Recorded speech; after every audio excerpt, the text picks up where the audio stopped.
Hi, hello everyone. Thanks for joining in. Today we're gonna have a special video where I'm gonna be showing you my latest sketchbook. And we're just having some technical difficulties, but everything is gonna work out real good. So this is a new link, this is a new video. So for those that are joining into the other link, please go to this one.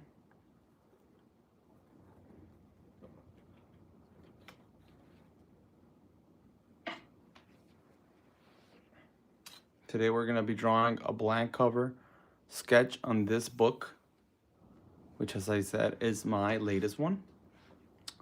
Okay, so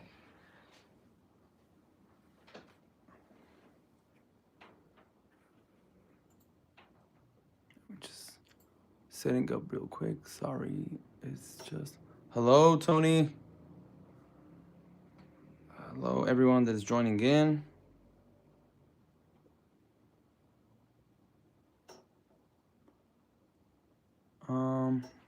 Give me a second.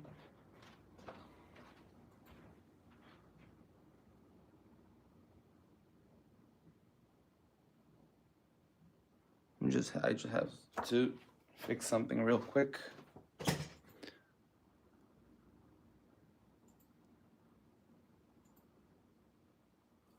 And that should be it. Hello, Frank. Thanks for joining in.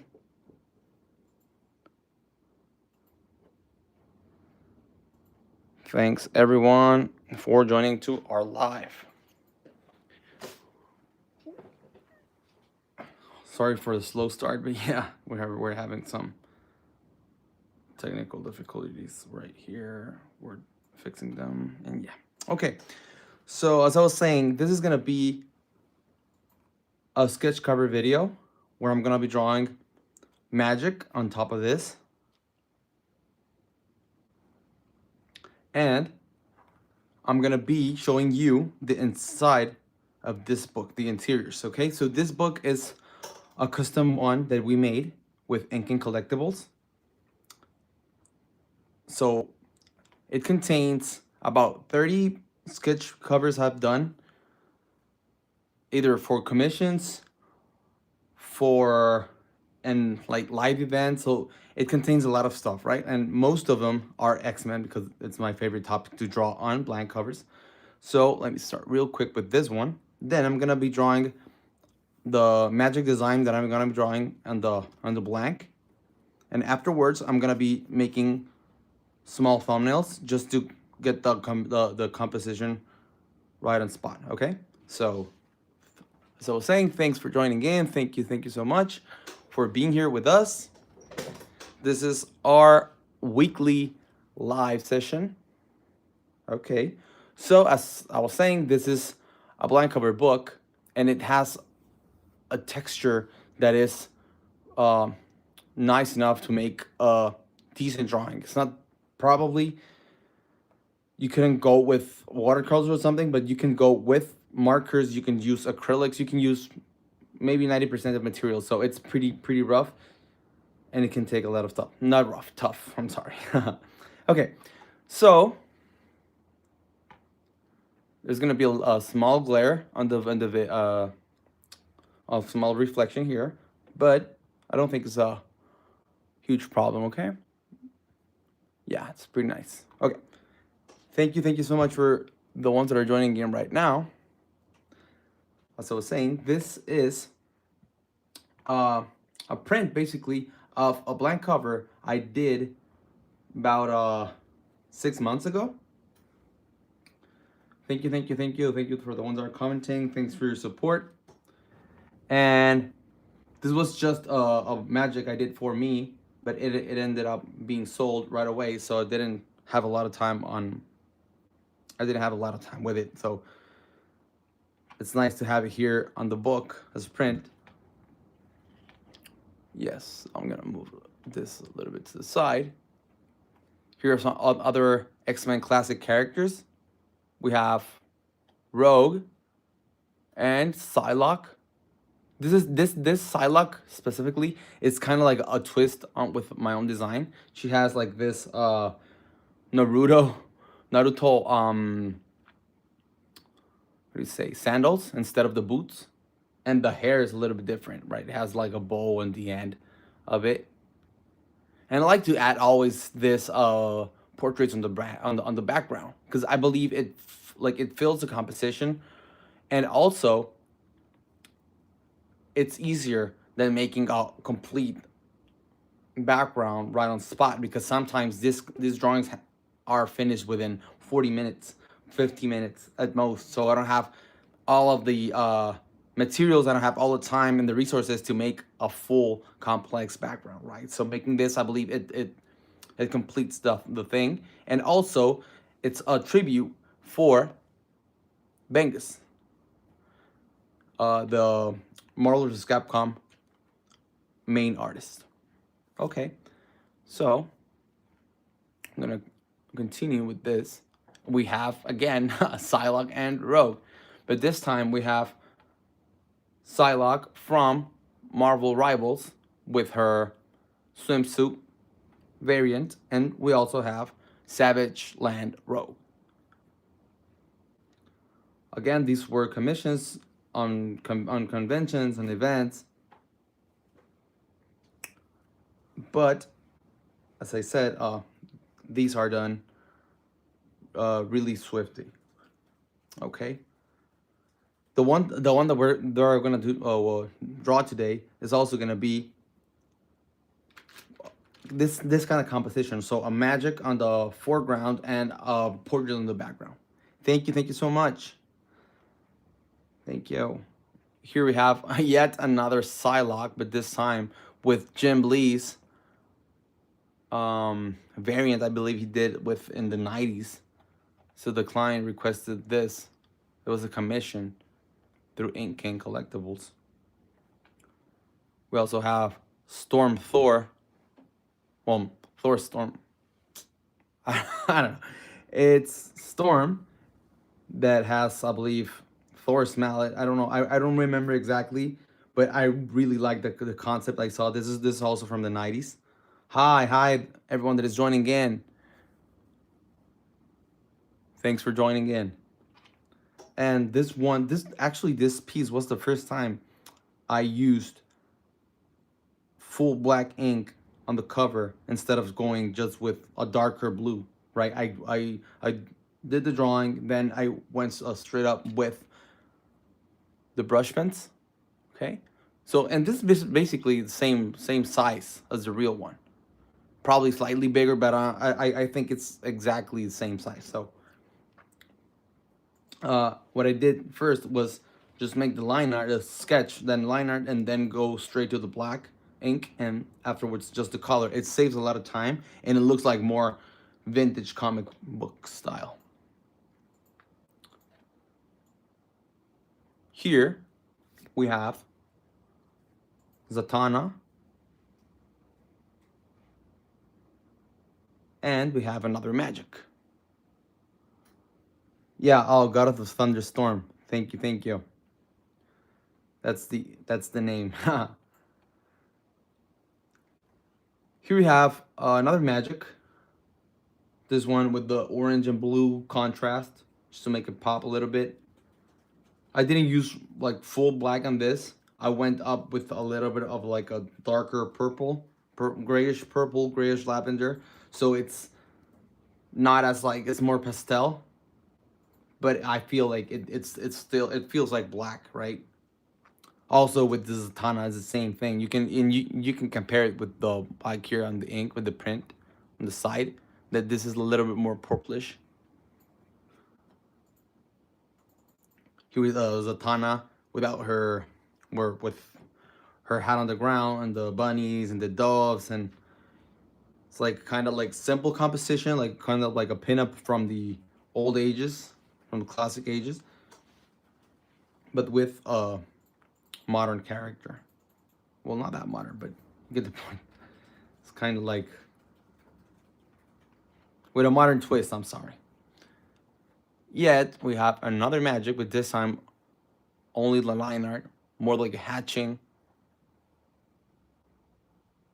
and the basically the devil trigger on the back, right? And we have Scarlet Witch.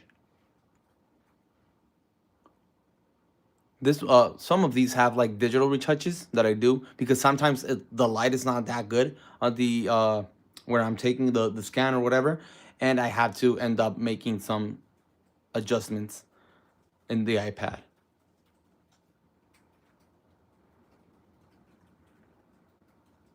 Here we have Madeline Pryor or Goblin Queen, and we have Black Cat. Some of the most requested characters. Mrs. Black Cat, Felicia Hardy. And it's again, like most of the time I'm gonna be doing that. So it's gonna be a simple composition, but it's gonna have like a powerful triangle shape on the figure. So the overall is gonna look like a triangle, you see. Like that. But also we have the contrast and the curve with with the portrait. Hi everyone.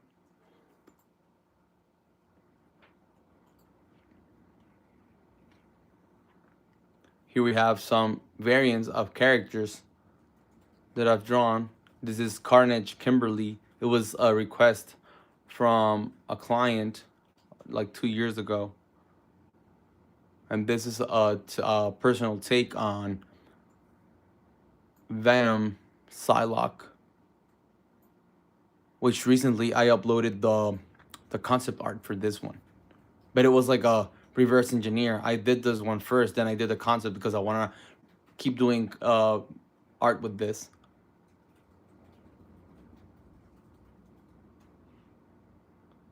Tony, yeah, what does it say? Any tips for me because I'm struggling to get my post angle accurate? For example, my torso could be angled or tilted too much or too little. Any tips? Okay, let me just follow a drawing that has this. So the torso is all like most of the time is gonna be aligned with the head, right? So if you want like a more dynamic pose, most of the time you're gonna be curving the spinal cord to a way that goes with movement. So in this sense, the thing is that you have to align the head with the action, and then the torso will follow that at the same time.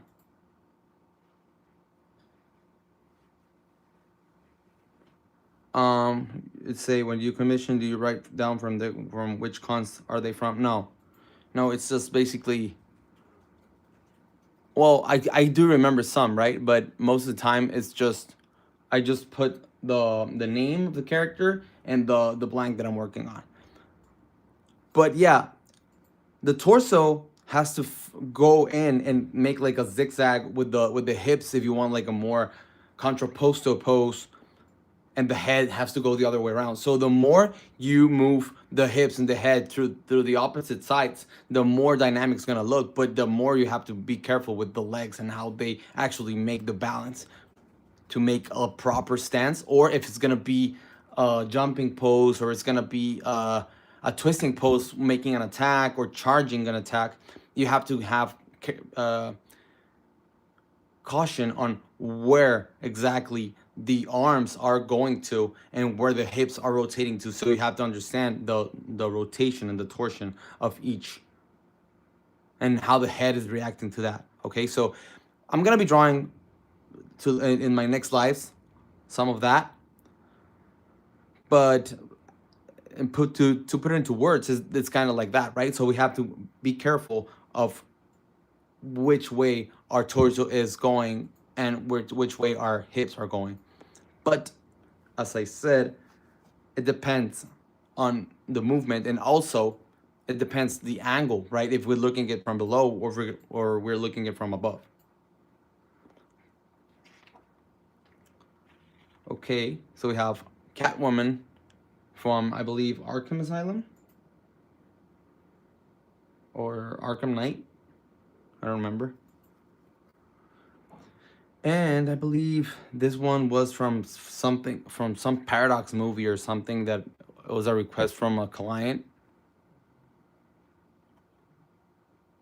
But this Batman looks very Street Fighter-ish, very Capcom.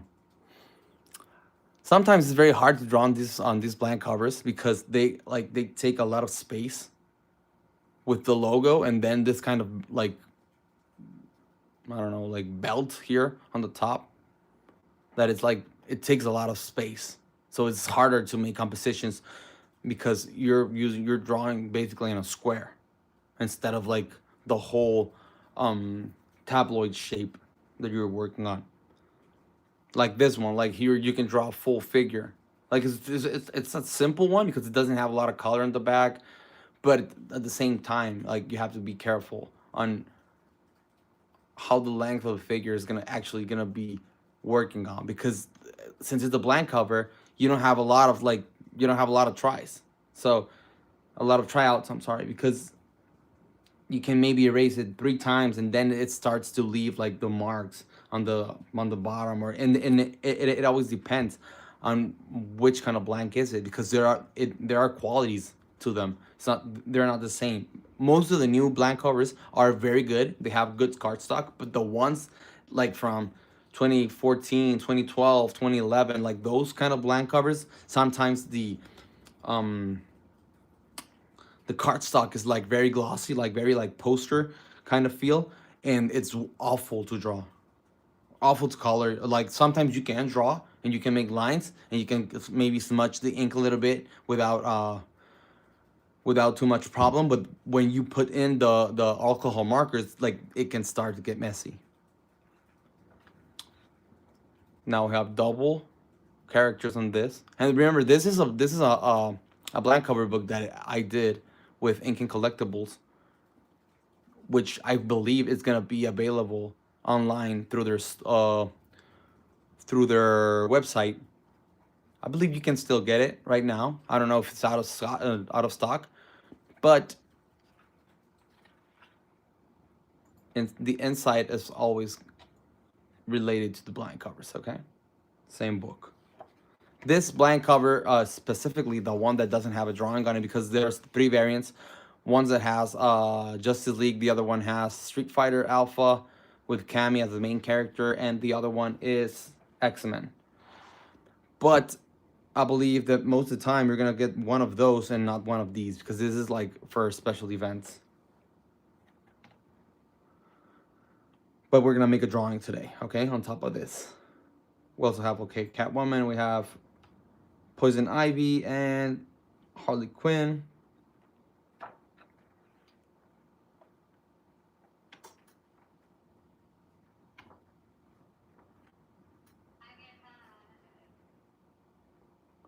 We have Doctor Doom. We have Penny Parker. With, instead of her being repeated on the background, we use her mecha on the back, right?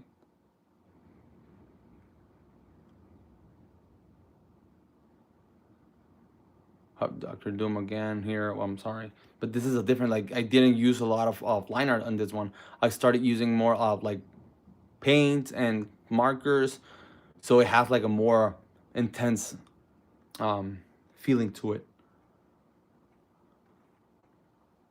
Morrigan and Spider-Man on a red one. These red blanks are hard to work on because it's very dark, so it's hard to like actually pull the lights out and make like you can put like white really easily, but the thing is that like making darker lines instead of like in not getting very messy, it's kind of hard.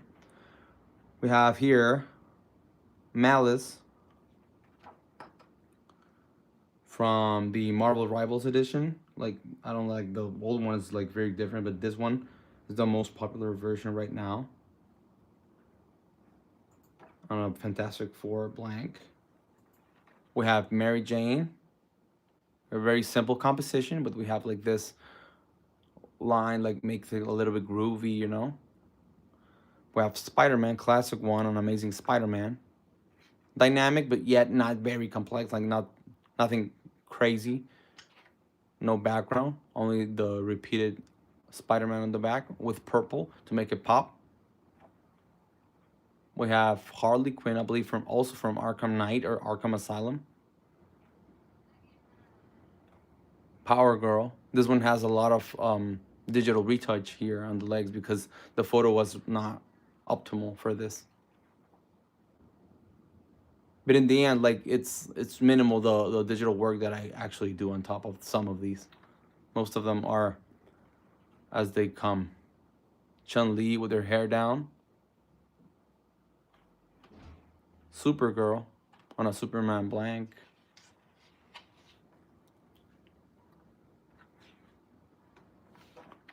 Another Harley Quinn, and the Creeks Redfield on a Capcom blank. This, these are actually some of my first blank covers ever.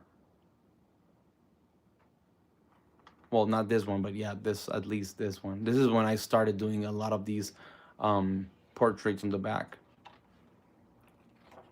But this wasn't an event one. I did this just for fun. It ended up being sold, but I had more time to do the background, so it's like more clean. And the end, we have Battle Beast from the most recent Ryan Otley's comic book with Robert Kirkman as the writer. I'm really enjoying this, drawing this character a lot, because you get a lot of mileage drawing the anatomy, drawing the lion's head. Like there's a lot of stuff going on, and it's, I believe, like very interesting character. And yeah, I'm gonna be drawing some more of these. So okay, hope you like this part of the video where I'm showing you our most recent art book. Okay, also, as I said before, I'm gonna be drawing a Magik, just a little bit of 3/4. I'm gonna put some tape on this.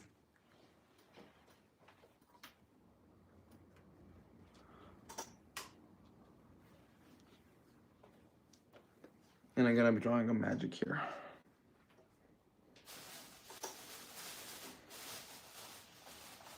Thank you so much, Tony. Thanks so much for commenting. It means a lot that you're supporting this channel with lives, with its lives, with their videos, the re-uploads, everything. Okay, so I'm just gonna draw here a simple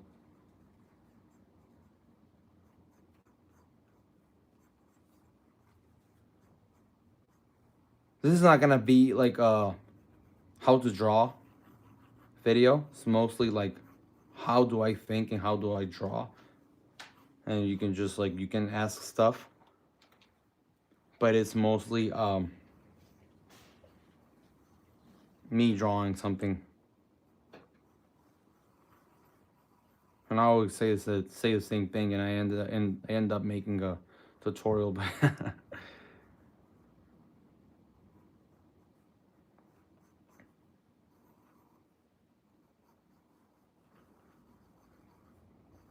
This is not the most orthodox way of starting a drawing. It's just that I'm just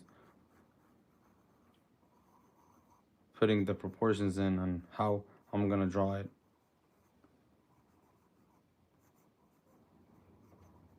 I always make a like my own version every time I draw it. Like sometimes it's like it has like belts on the arms. Sometimes it has like armor.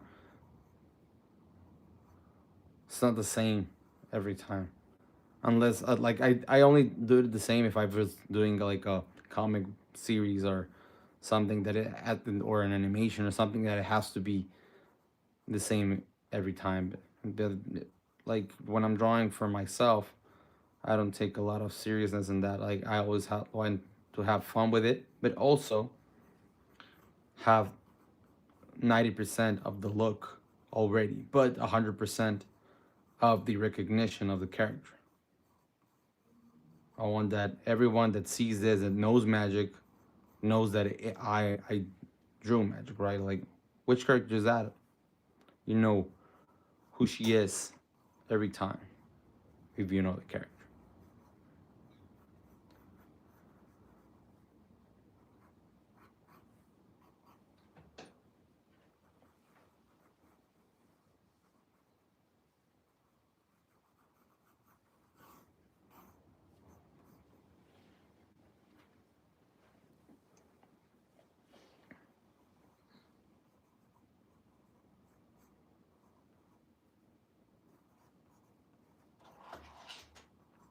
So I'm gonna do like a single boot. I'm a boot.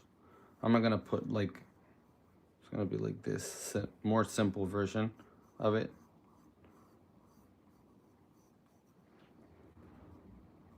I'm gonna put like on the elbow, a little bit of armor.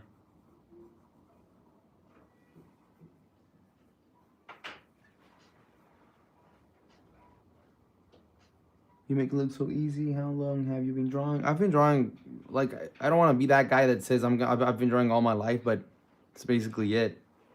Professionally, I've been drawing for more than a decade now, but as a hobby and as a passion pursuing at college and all that stuff, I've been drawing forever now.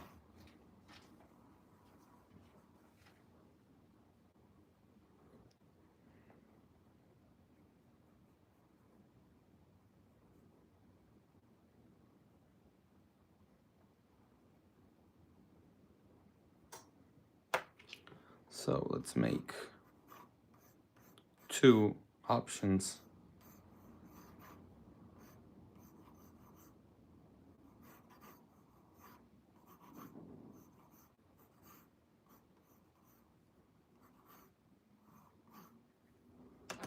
For this, I'm gonna put a little bit of ink, just to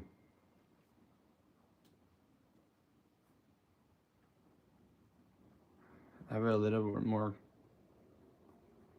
readable for you on camera on the other side, because for me it's very clear, but I see it on camera as like kind of light.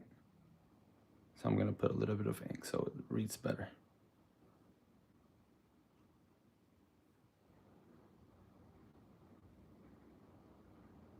Is there gonna be a story theme for this drawing? No, this is basically just gonna be a simple blank drawing, like a simple pinup. I'm gonna add the demon version of hers, Hilda, on the back just to make a composition. But no, it's gonna be more simple because on the blank cover, since it's not that big of a paper, and I wanted to do it like clean. If I do something too small, like the head and all that stuff, like a lot of stuff gets too small. You have to have a lot of time on your hands to make it like real popular. A lot. I'm sorry. Simple proceeds to draw a masterpiece. No, it's just like you just have to have patience on yourselves and draw a lot, like learn from the masters. There's always gonna be like a self-realization of what you do. When if you keep drawing, you'll be like, oh, now I understand this. Like, and sometimes it's gonna be on your own. Sometimes it's gonna be because another artist told you something. Like, you always have to be finding new ways of getting comfortable in the uncomfortable parts of learning art. And every time you're gonna be like, you're gonna be struggling a little bit because if you don't know anatomy, now you have to learn anatomy, and then after you learn anatomy, if you don't color a lot, you're gonna be a little bit uncomfortable making the rendering of, with the color and all that stuff. So it's always like a snowball effect. But the more you learn, the more you know, the easier it is for you to understand where you lack knowledge and how to keep learning. You understand better how to detect your own mistakes as well. Tony Ariel says, I like to look at my old sketchbook and see how much I improve. Yes, yes, me too. Actually, like, and sometimes I'm like very, very proud of a drawing that I was very proud, and I just leave it like that. And I look the sketchbook or the drawing like 5 years after, and it's like, wow, I was way off. But at the time, I was like, yeah, this is the best drawing ever, right? Like, there's a lot of scenarios that happens when you see your old art. But it's I think it's very important to keep our old drawings and like keep them as record to see how much to improve. Or sometimes when we get like very frustrated and we don't know what to draw or whatever, we can look back to the drawings in the past and see where we were having a lot of fun drawing certain subjects. Eric Carrasco says, any tips on using ink pens? You make it look so easy. Okay, the thing with ink pens is that I'm shading the shapes themselves. As you see, I'm not drawing like per se with I'm not doing lines. I'm using this as like a painting. So I did this like here, okay? So I'm not gonna draw the contour of it. I'm gonna fill in most of it, right? Like here, this is a little bit messy, sorry. I have to pull a little. Still has ink? Or is it dry? Check. No, it still has. So when you want more ink, you have to push here on this side. Okay? So I have more. And this is like a cheap watercolor paper, but it's very good for the to try out like more moisty materials or more like liquid materials like this. But I wouldn't do like a professional watercolor painting on this kind of paper because I don't think this will be able to handle it.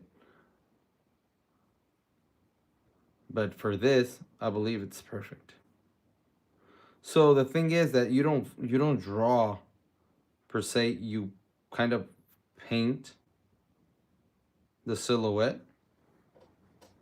But what you're finding is that because you already made kind of 3D drawing in the sense that it feels like it wraps around, it's easier for you to just draw where the darker parts, right? Like where the shading would be. So you're basically putting the shade beforehand. Jacob says, did you study dynamic sketching like Peter Hand for understanding how to break down basic shapes? Yes, of course. And actually, like, I didn't know that his class was also called dynamic sketching when I called my own class dynamic sketching. And I saw his class and I was like, oh, damn, this is going to be troublesome because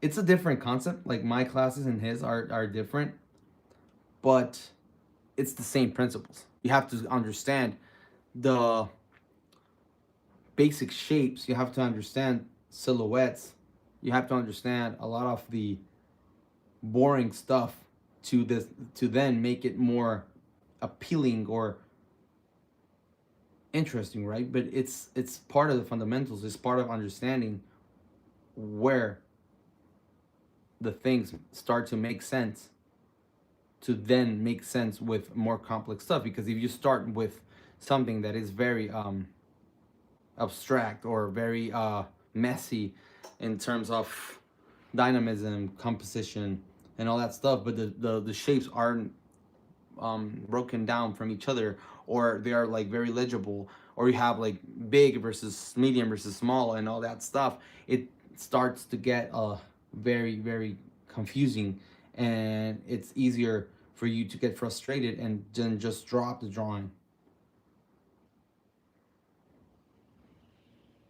So a lot of those principles are for us to understand how things work, and if we get lost, we always know how to get back. Does it make sense?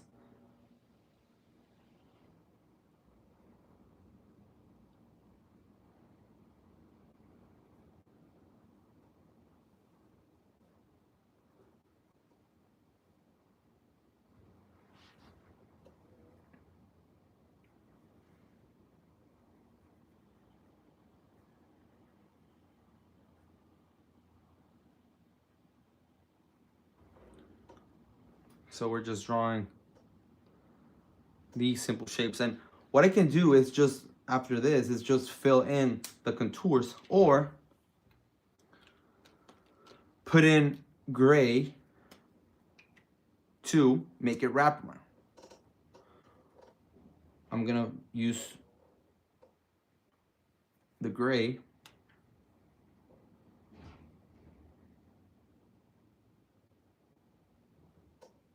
okay.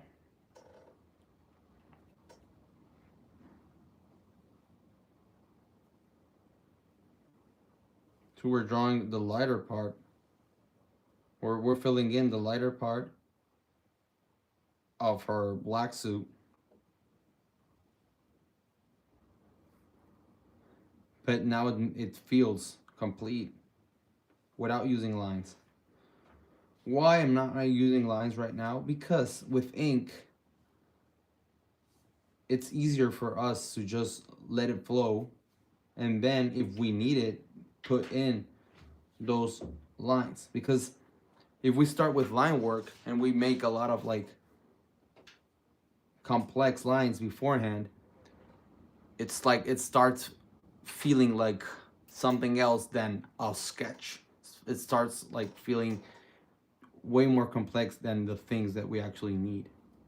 Right now, what we need is to see how a finished product of this would look using these materials. But just like how do you say it?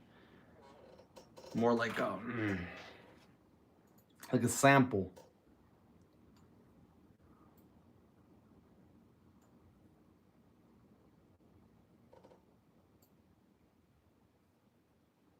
You see, I didn't even draw the lines of and anything, and we feel like we have the whole thing here, right? We can put a little gray here, and we start filling in the connected parts that we left.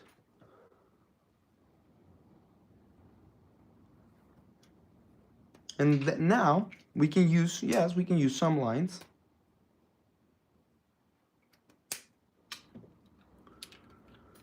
But for simpler parts,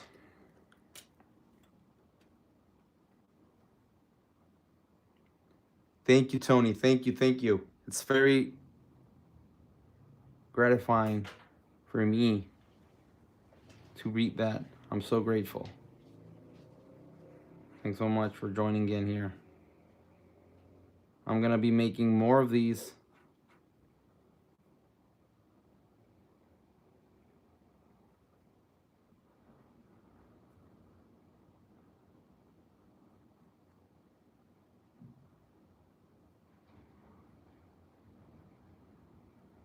Some of these videos will end up only being on Patreon, like a small percentage of these for the exclusive members, but the live sessions will always be completely free here on YouTube. So if you want to make it and you want to see it for free and you want to stay here in the loop, the only way is to see it, like to see all of them, 100% of them, it's to be here live with us.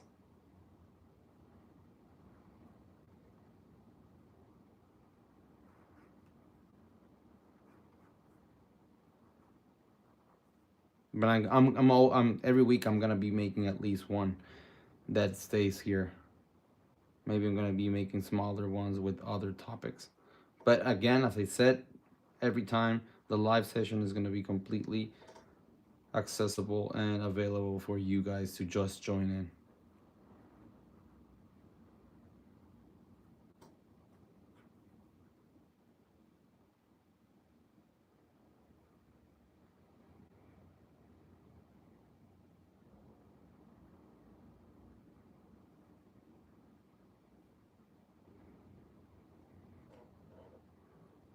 It's hard to draw small stuff from afar because I'm, as I said on other streams, I'm drawing a little bit from the top, so I have to be careful with faces mostly.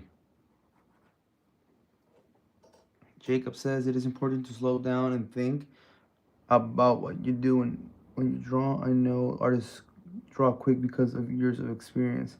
How do I get to that level? Well, first of all, speed drawing or like continuous drawing, like the drawings I did first, are mostly associated with speed trainings. Like if you want to always draw for yourself and keep it like more concise and draw with a solid mindset, it's better to do it like steady and be careful with it, right? Because speed is something that comes from a lot of drawing experience, but also from speed specific exercises, like going to live drawing and drawing with timers. Like you're gonna be drawing 30 seconds of a pose. You're gonna be drawing 1 minute poses. You're gonna be drawing 2 minute poses. How many of those? You're gonna be drawing 20-minute poses. Like you're gonna be drawing 3 5 minutes or 10 1 minutes, and all of those get you to think faster and how to resolve a whole figure with less lines, right? If that makes sense. Exactly like gesture drawing. So gesture drawing is a way to connect a lot of the drawings, like how do I connect the head with the feet? How do I connect the torso with the arm, and how do I connect the the back with a movement and all that? So gesture drawing is the one that gets you not only that the sense that you're drawing faster, but that the one that you're understanding when you draw faster. So if you want to look up gesture drawing on YouTube, and there's gonna be like a lot of videos on that topic, so you should do that.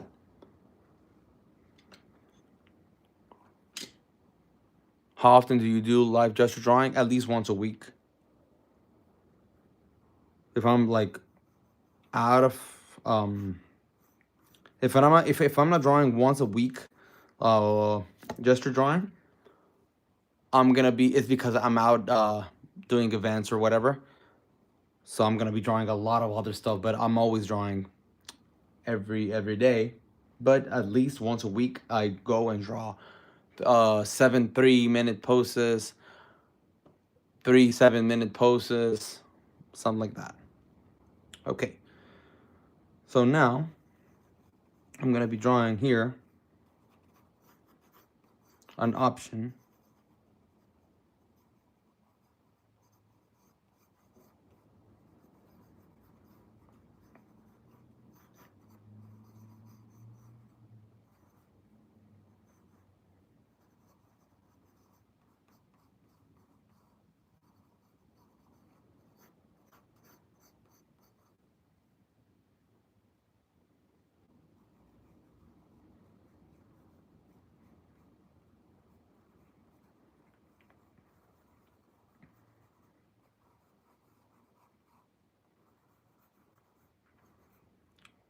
These thumbnails.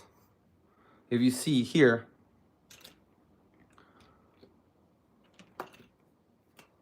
we're having like a two shape. Like this is more of a gesture form that follows a curve here that goes through the sword, and then the both knees are being cut up the composition because they don't fill in a lot, right? A lot of the full figure. So we're just following here. We're starting our eye to understand this from this point, going, curving, going through here, and going to this leg. Okay, so it's if you can you see the two shape on the gesture? And also we have a line that crosses, like this is a very frontal pose. And we also have a V-shaped line.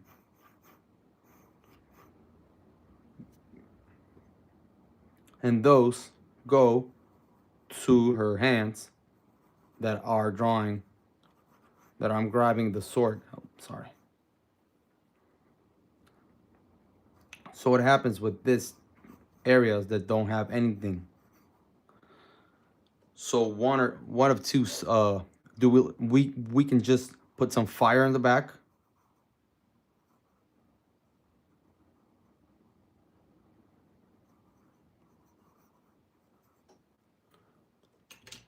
and just start adding, like, let's say this is fire.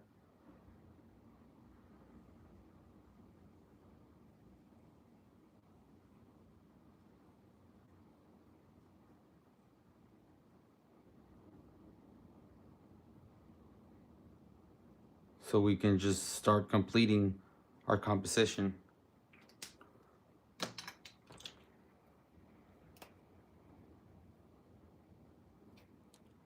Just put this real quick.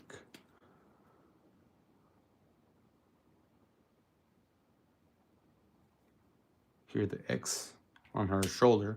It helps us to understand already where everything is located. So now we put some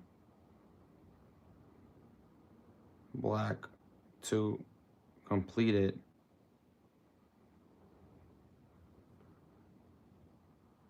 And drawing small, it's very useful to understand the whole area, the whole drawing area, okay? Because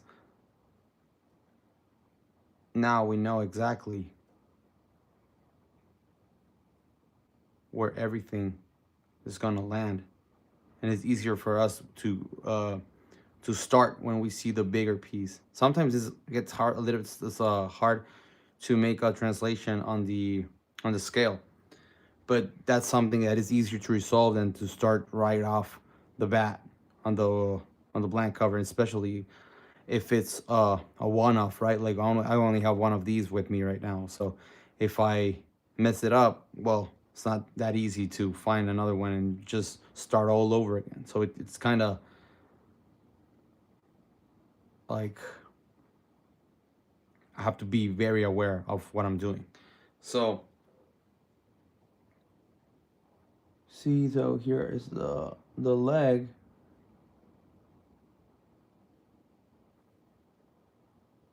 Here's the other part of the glove.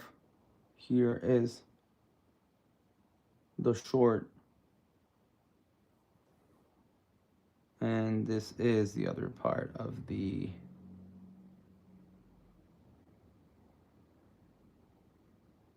let's put the earrings real quick.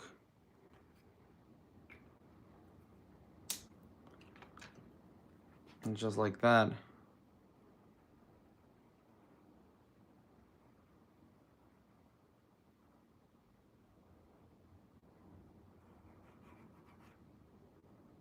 I'm gonna be drawing that.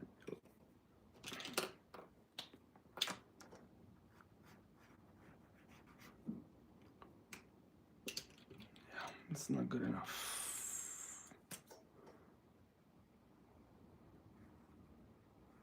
Like this. Now we want to add like more effects on the sword, like fire or whatever, to make it more intense. We can always do so, right? So to the drawing on the back, like we have, because we have to have where the title is gonna be. So here's like AceCore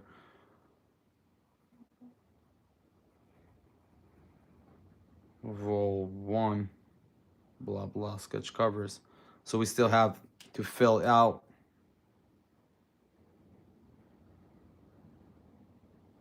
right, fill in this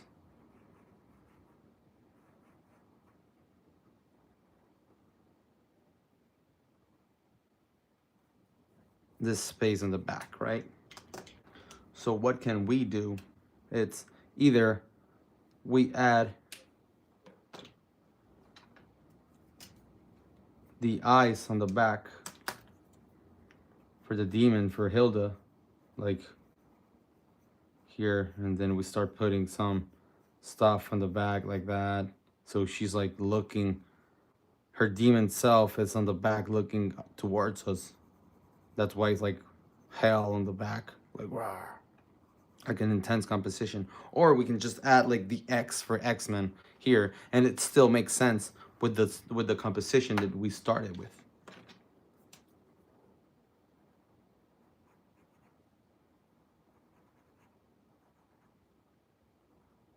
Now we can just fill in a little bit of these lines so we don't lose.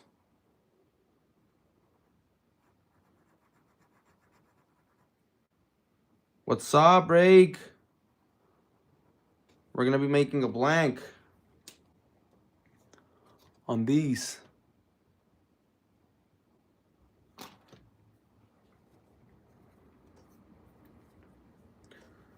So this is a very straightforward one. Like just looking forward, just grabbing the blade. Not a lot of stuff going on, but it's safe. We're not taking a lot of risks with this one, but it's also very important to not get very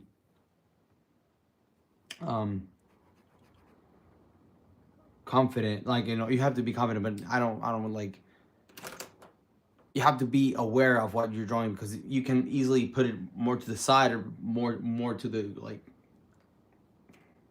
miss the center of this. Yes, we need more of these books outside. We have to tell Alwyn to put them out.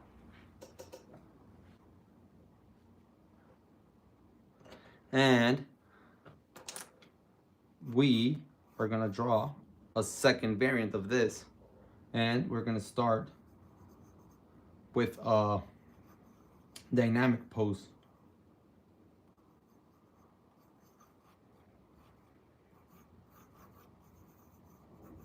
We're gonna put an angle to this one.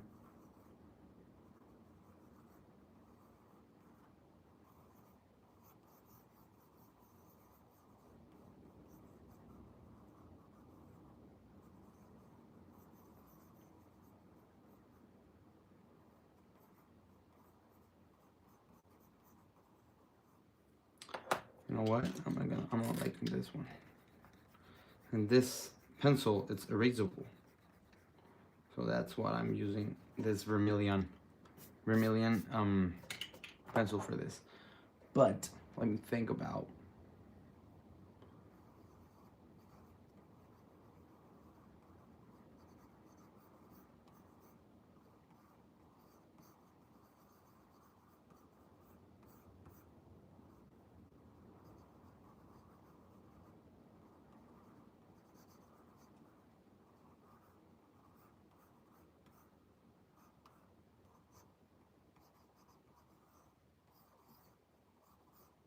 And now we can add the demon version.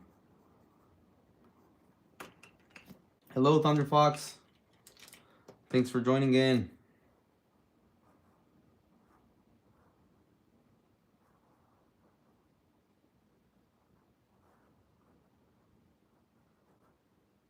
I'm just gonna define it real fast, because I want to start drawing the actual thing.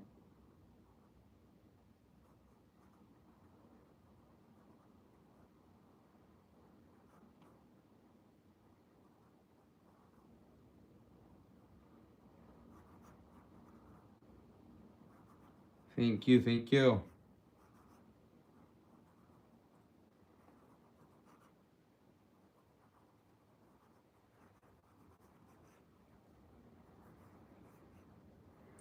And now we can add. Oh yes. Rake draws a lot of good stuff.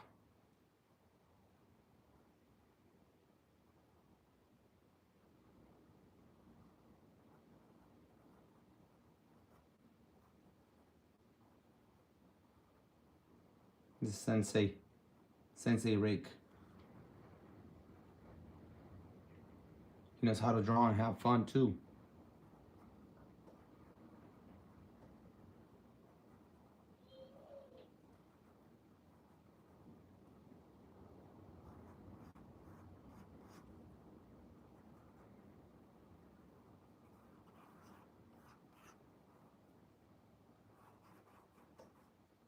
Me or that guy? Because I'm not, I don't think I'm going, well, maybe, but as an attendee.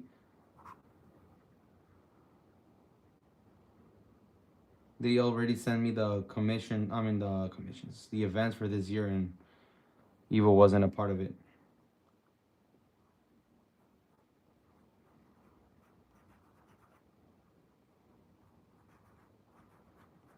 what is happening here? So she's here on the middle. I'm gonna put in some ink so we can make her pop a little bit more. I just saw, Reg, that you were accepted. Hope you have like a really, really big booth like last time.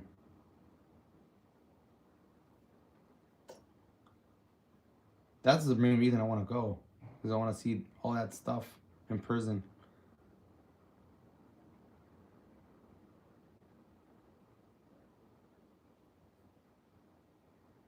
I didn't even see the what's it about,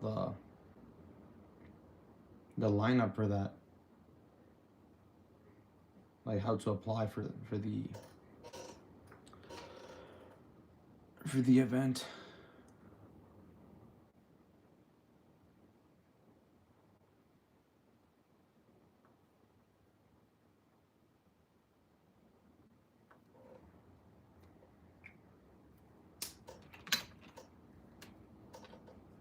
And here we can render this lady in orange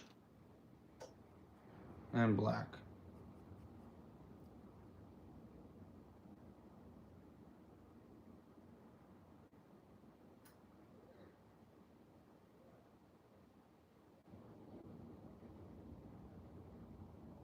So she feels like smaller, but at the same time with the pose and all that stuff, she feels defiant. So it's like, feels like the evil one's in control, the Hilda. But at the same time, like she's not letting it go, right? Like, nah. So this is a more dynamic one. Still simple because I'm gonna draw it live. It's not like I can make a lot of mistakes because, I mean, it's not easy drawing this in live and having like only one chance with the book. So that's what I mean. So I'm taking chances and drawing something dynamic, but at the same time simple.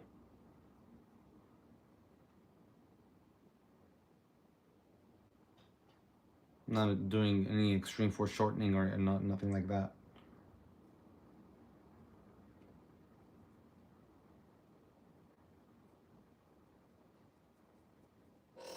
So that'll be the second option. Let's vote. Which one do you want me to draw? A or B?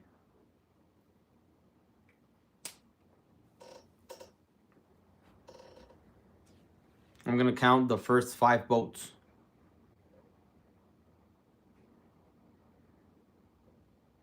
Okay, 2. If we have another B, that's it, because it's gonna be 3 out of 5. Yeah, that's damn. That's a lot of E's. Okay. Only one A, but the good thing is that we did this on small, right? We also we also have this one, so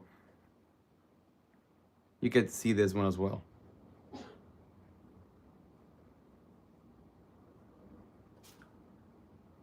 Okay. So this was our drawing here. And we're gonna be drawing this one. It's very chaotic in the sense, but at the same time it reads. And when I draw it on the bigger paper, it's gonna make more sense. Okay, so I'm gonna put it like there so I can see it again. And we're gonna put it here. Okay. Yeah, thank you so much for voting. And I'm just gonna flip this book real quick. Remember, this is, oh, I don't know. We just put tapes on these so it won't open, so I'm gonna open it at the end. But yeah, this is our blank cover book.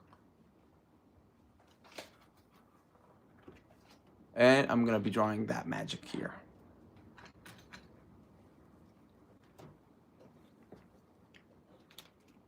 I'm gonna be drawing with a pencil, with a mechanical pencil of 0.5, because I don't want any thick lines at the beginning. I want to be able to understand my composition since the beginning, okay? So as I said, what's the best way to put this in? We have to first understand where our character is gonna be placed. So we're gonna make a diagonal for her torso. So, but at the same time, like her torso is gonna be going this way. But this diagonal is also help us understand the whole thing. So we're just at this point we're just basically redrawing what we did, right?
So here's her big hand.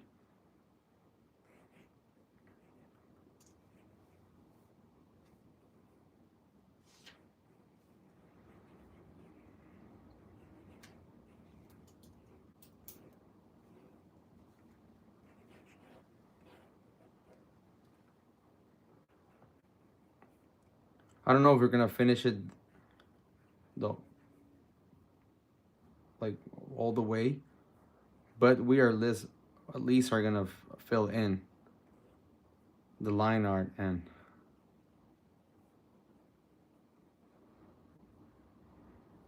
the main values.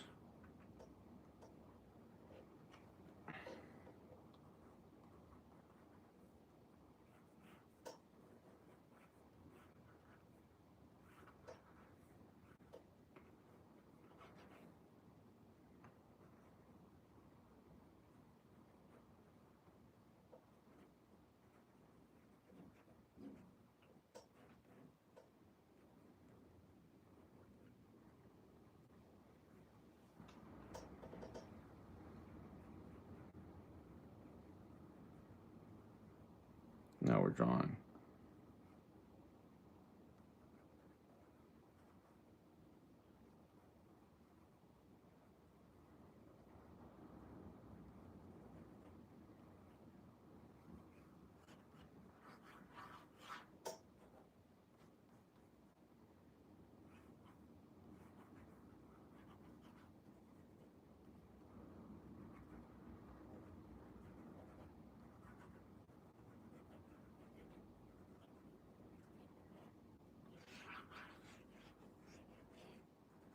We're drawing the whole figure in the back.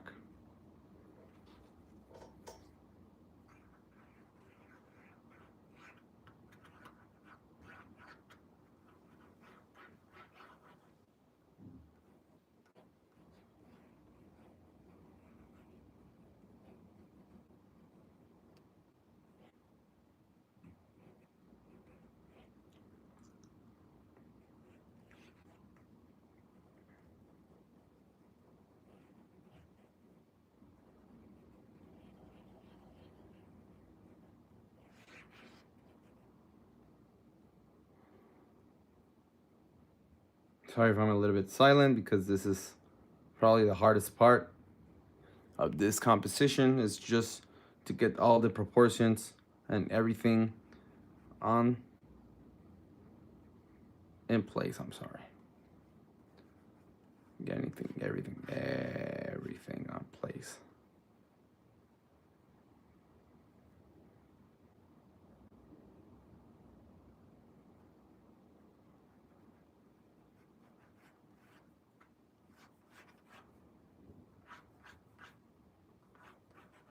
So the thing is, what's in the foreground, what's in the background, and sometimes if to see if it's best to cover something up or to make it interact with the foreground, background and foreground.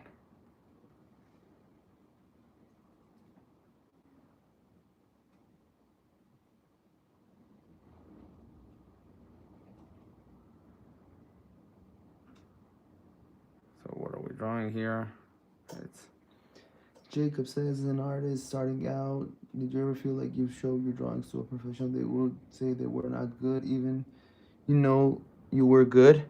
If a true professional is saying you're just not good because like that without an explanation, it's like it has happened to me, but I've been fortunate enough that everybody that said that my drawings at a certain point weren't fully professional at that time was they did the corrections, like you have to improve on this or that. This is good, but you're lacking a lot of the stuff. So if a true professional says you're lacking something, even though you don't like it, most of the time it's gonna be correct. They're gonna be correct, and you're not gonna be correct because that's how like people on this industry are used to seeing like small errors that sometimes if we're not there yet, it's very hard for us to see.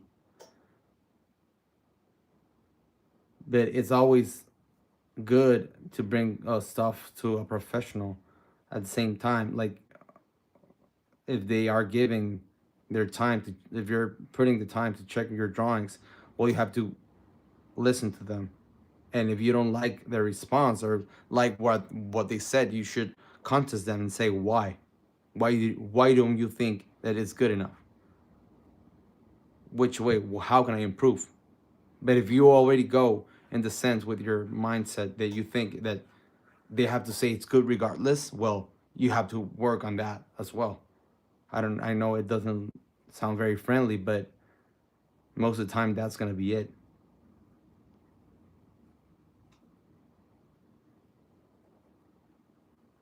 And it always depends what kind of artist you're going to. Like, do you consider that artist good enough to your own standards, or it's just because it was the only one around that was gonna say something about your work?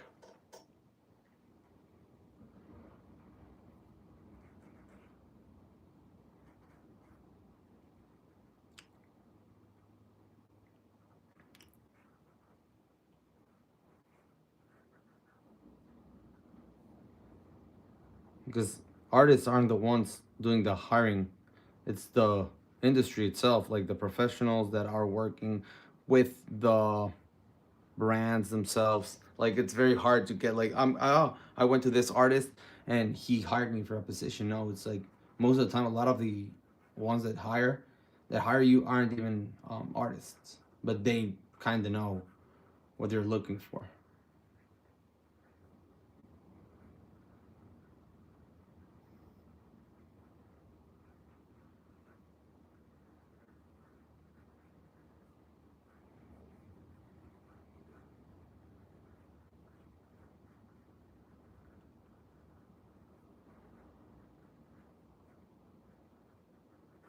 But what's the most true statement is that no matter what anyone says, you must not get discouraged. Like anything, if anyone says something that you don't like, again, as I said, contest them in the sense that you ask them why,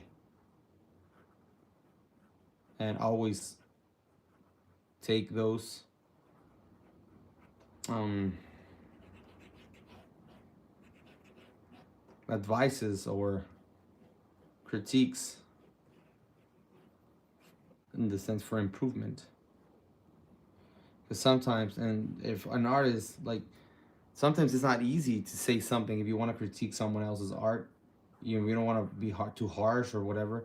Sometimes you can just say, "Oh yeah, it's good enough. Yeah, go for it," or whatever. Like, it's hard on both sides.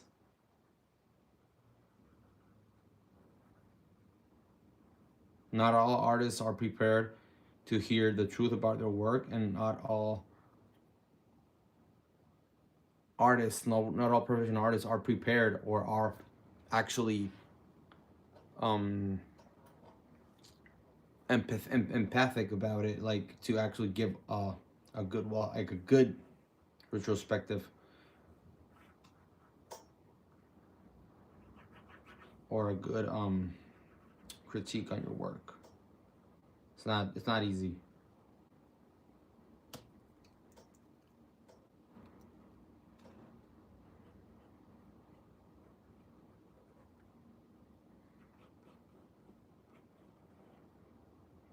That's why if you can go to live drawing sessions so you can see other artists work at the same time as you, like you're drawing the same topic. If you go to that, like then you get like, how can this person do that faster than me? How is that person understanding perspective? How is that person, like, now you see what you're lacking and you can ask that person in real time, why are you feeling like that way? And sometimes you can learn a lot.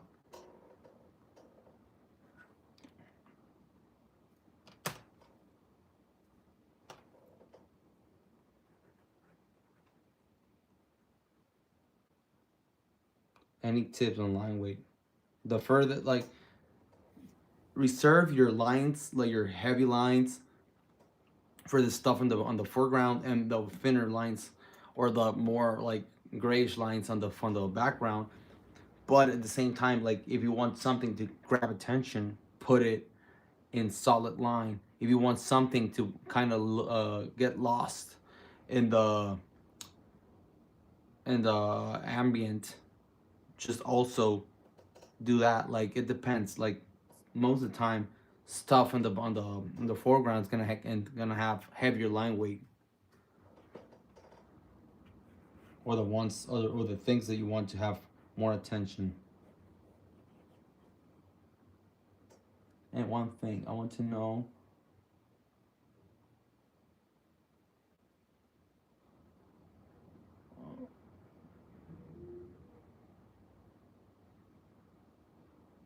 Oh, damn it.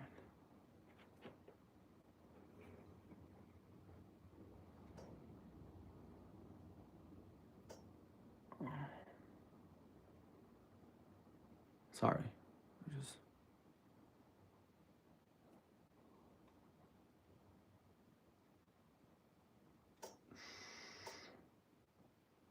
give me a second.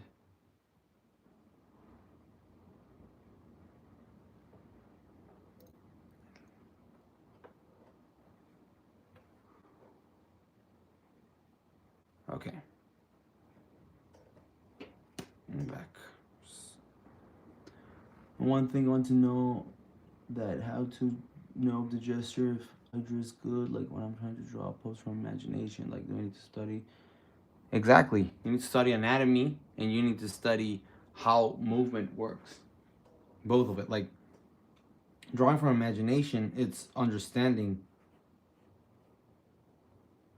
um both design and nature to get actually good at it. It's not like magically you're gonna understand something without knowing it. Like sometimes you can get lucky, but you don't want luck. You want consistency, and to have consistency, you have to study. Sometimes from anatomy books, sometimes from another artist, anatomy books for artists, from life itself.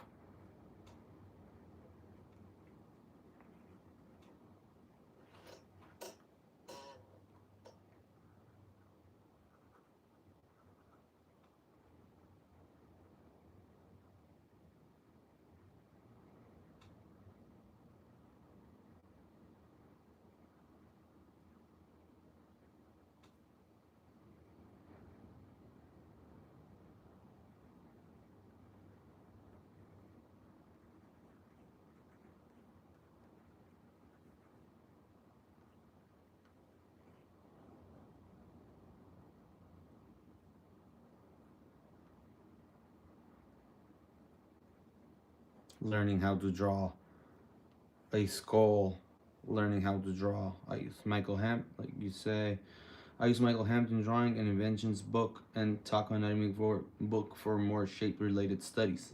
Well, those are very very good um books to study. Very good artists to get your references from. I also used. I didn't use taco because I was already drawing professionally by when I discovered him. But when at the beginning, I did use Michael Hampton to understand simplified anatomy.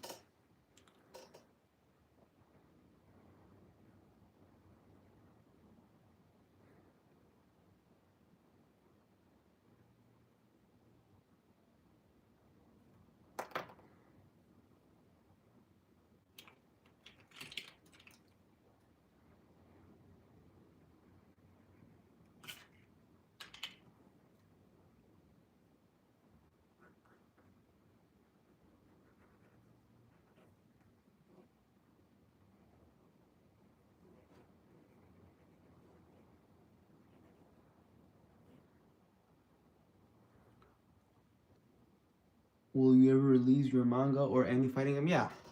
Ever? Yes. Soon? I don't think so, because I'm doing a lot of stuff. But I'm working with a friend to make a manga with an IP that I already kind of released, which is Trisaga. Fighting game I have lots of characters, but I'm just working a lot of on different stuff. Even with this lives right now, I'm getting just the hang of it, like understanding how to make this live sessions and put them on my schedule. It's not easy.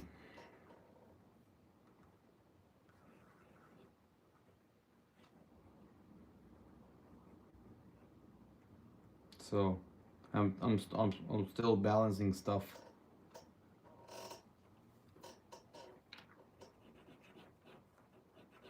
But yes, eventually, yes, that's the correct statement. Do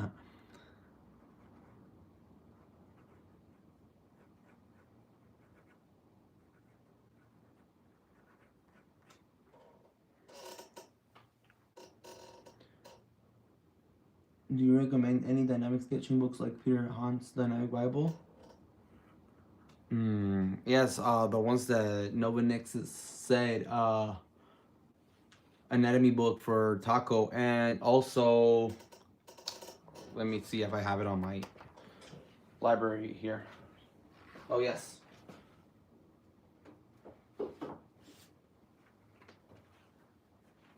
This one. Framed Ink by Marcos Mateo Mester. This book is real good for understanding composition and dynamic drawing. Framed Ink, I believe, yes, this is Framed Ink 1. Or, yeah, but it's really, really good on composition and understanding how to simplify the whole thing.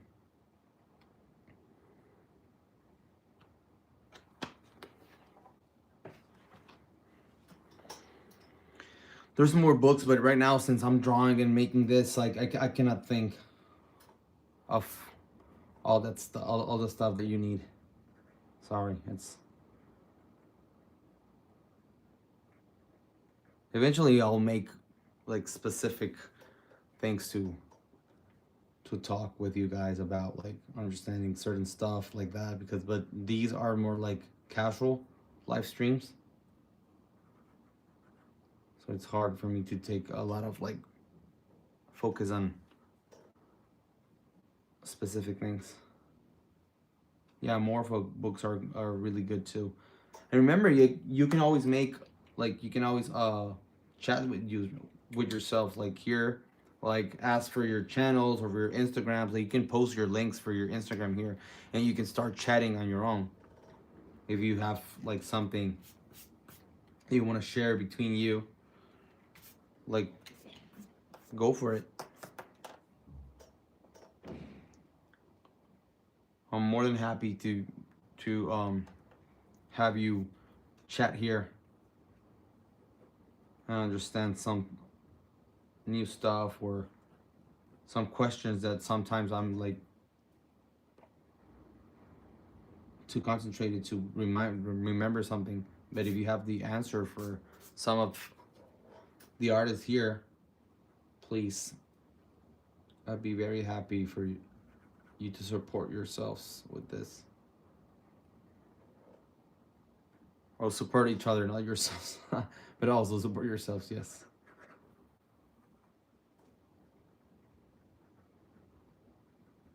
Here I'm traveling, I'm just deciding how to put her hand, because this is the hardest part.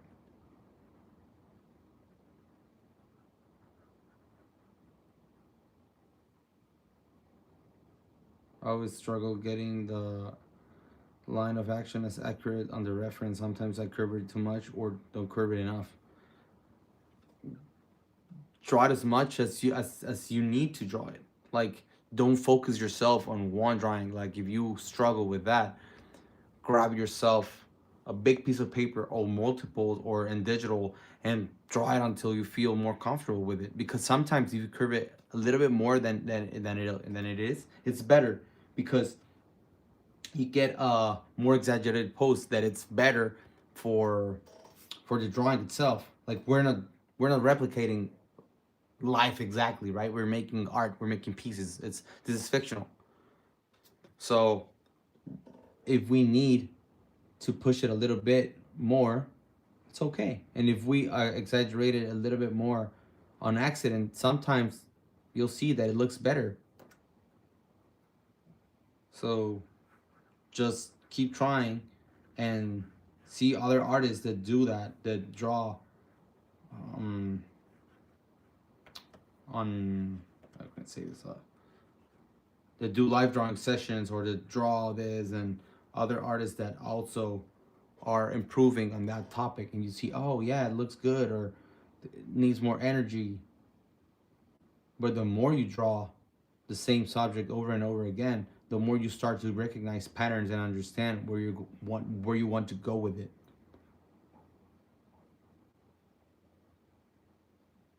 Yes, it's better to push it.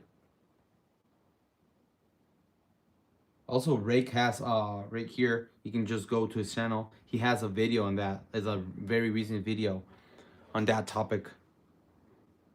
You can go see his channel. He has multiple videos on how to draw parts of the body, and also, as I recall, like that specific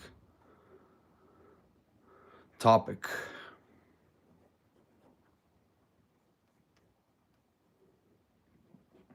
Okay.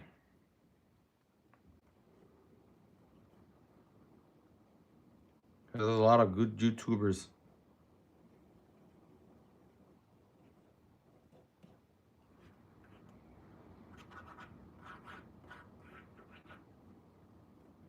That share a lot of knowledge. There's this guy, there's Rembert Montalд, there's Proco, there's Jeff Watts, there's who else? There's too many, but I can't remember them. Like if you want specific style for illustration, you can go with Hungry Clicker. He has very nice illustrations and he makes them live. Um Another YouTuber. Uh, it always depends which thing you're actually looking for.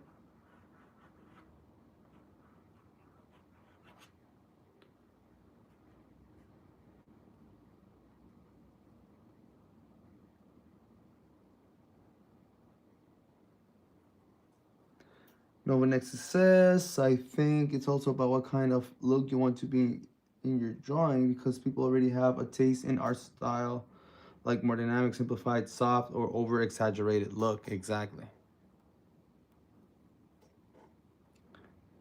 It always has to be what you're looking for.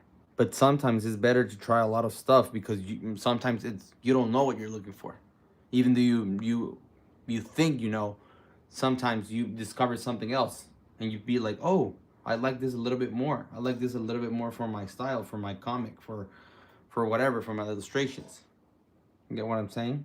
Like, when you're finding your style, or you're finding your own voice, sometimes you end up finding something else. And sometimes you find and you like multiple styles, and you know exactly, okay, now so I want to make a portrait for this kind of style.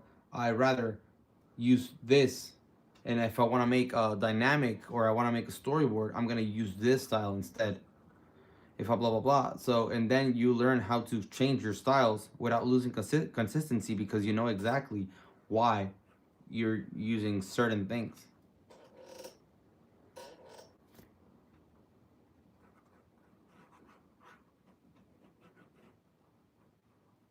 And for my Spanish viewers, or for my Spanish speaking viewers, for I'm gonna also make a live in Spanish, because there's always been in English, and I also want to give a little bit to my Spanish speakers, a little bit of care on that side. But I'm gonna be announcing specifically when it's gonna be in Spanish. Okay, so it's not gonna be like randomly. I'm gonna be like, "Hola, este es YouTube en español." No, I'm gonna be like, "Oh yeah, yeah." Certain ones are gonna be like that, but 99% of the time it's gonna be in English.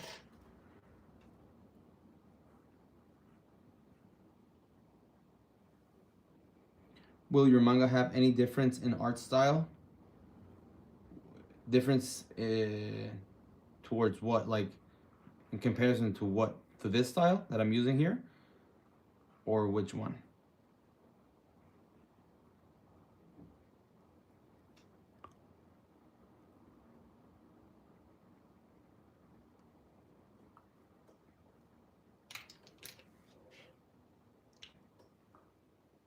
Marcos Phantom Master, qué gusto poder ver trabajar en vivo, eres un puñado de inspiración. Muchas gracias por comentar, por conectarte. Después haré unos en español, pero ahorita te digo, estamos en un inglés. Así que si pueden poner unos subtítulos después, espero que sirvan. Por el momento, seguimos en inglés. Are you gonna color this drawing? I'm gonna put some ink on it, because we already are 1 hour 30 minutes in. So I'm not gonna stay like too much time on this, but it was more of the composition itself to have this, because to color it like the whole way, damn, it's a lot of work. I'm gonna do as most as I can.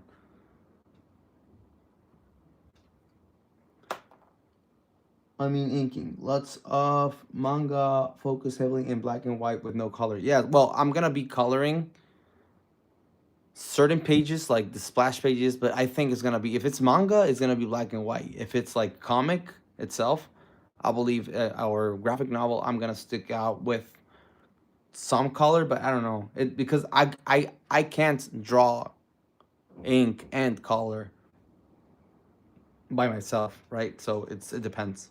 I think I'm gonna go the screen toning as well. Yes.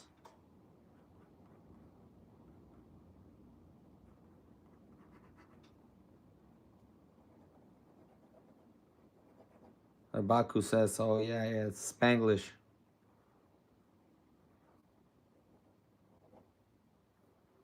Okay, so first of all, this one I have to ink it real quick before, because this is as I said before, like now, this is a very this is a more complex drawing, has a lot of stuff, so we have to be careful and see. What? Yo, Rafa. Thanks for joining in, man. We're almost over, but I'm so glad you joined in.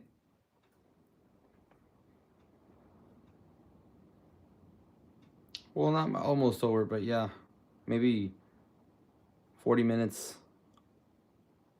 50 minutes more.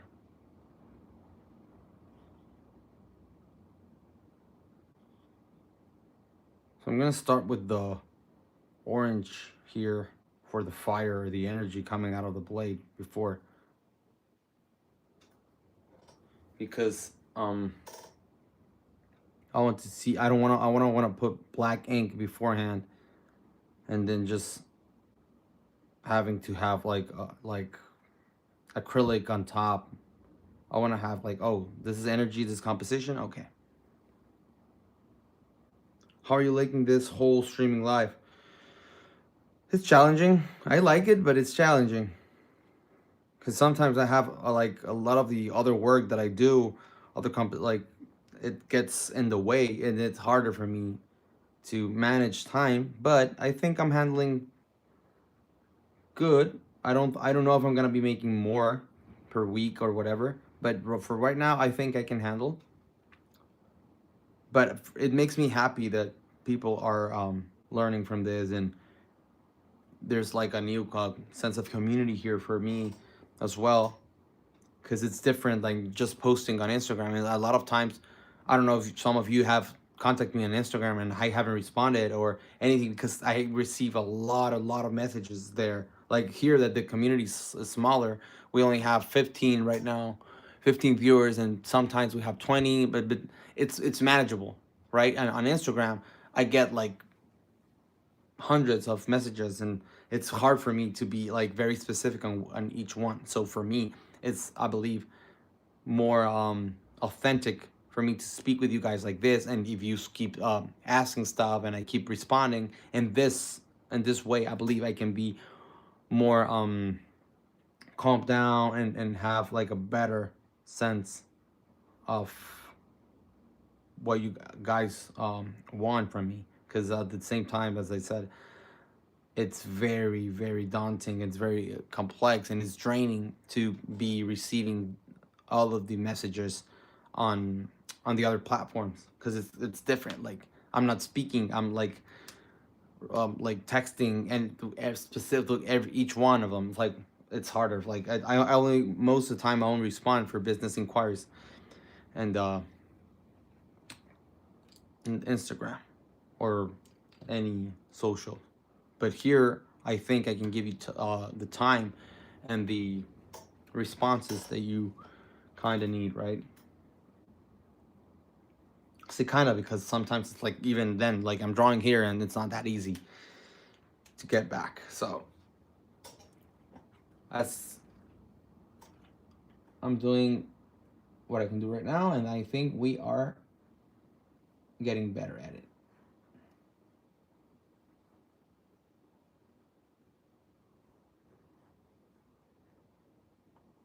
So what I'm drawing here, I'm putting some brown ink, some sepia or sepia, I don't know how to say it, for the hair and her skin.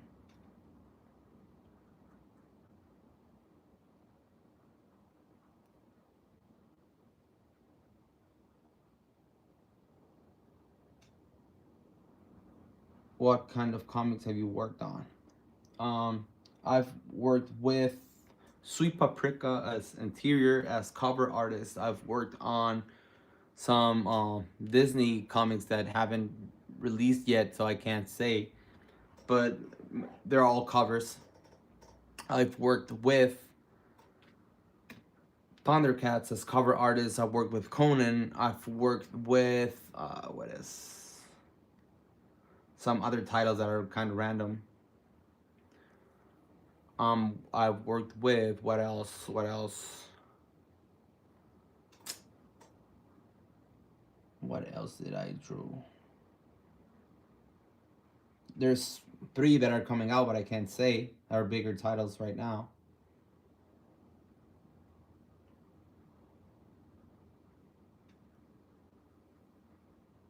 Rafael Silva. I've been reading Blueberry by Mobius. It's freaking awesome. I would like to draw a Western cowboy comic. Oh yeah.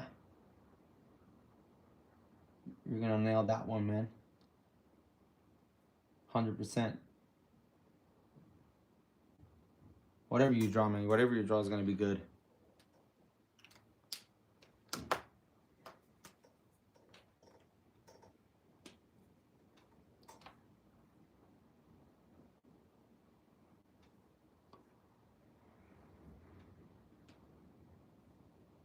Right now we're getting our hands on working something for udon, which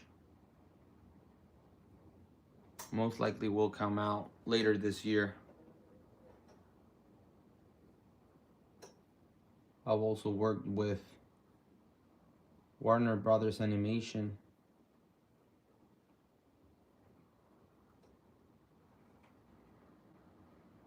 Yeah, Tony, yeah, go for some rake videos.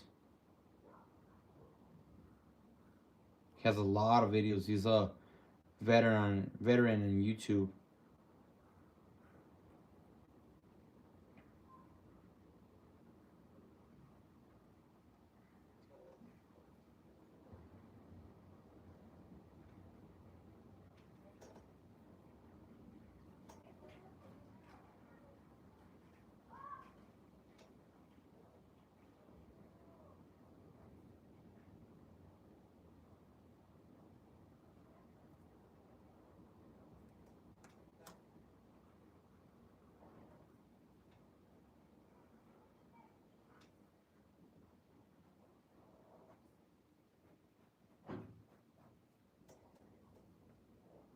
Yeah, he has a really cool style. Very dynamic.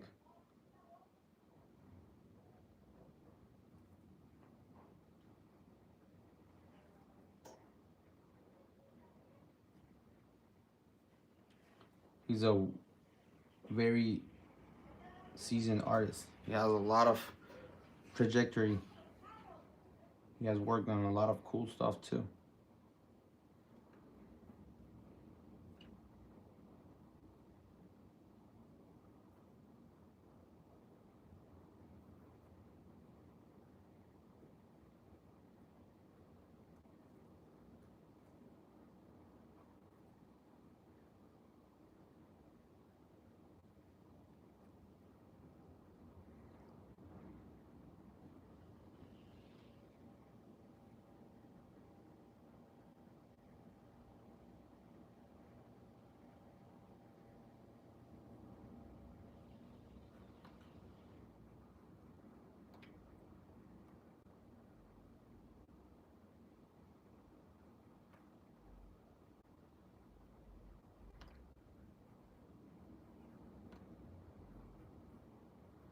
And actually tomorrow I'm gonna be auctioning another piece on Raremark. So if you're collectors or anything related, keep an eye out on that. It's gonna be Gwen Stacy, Spider Gwen.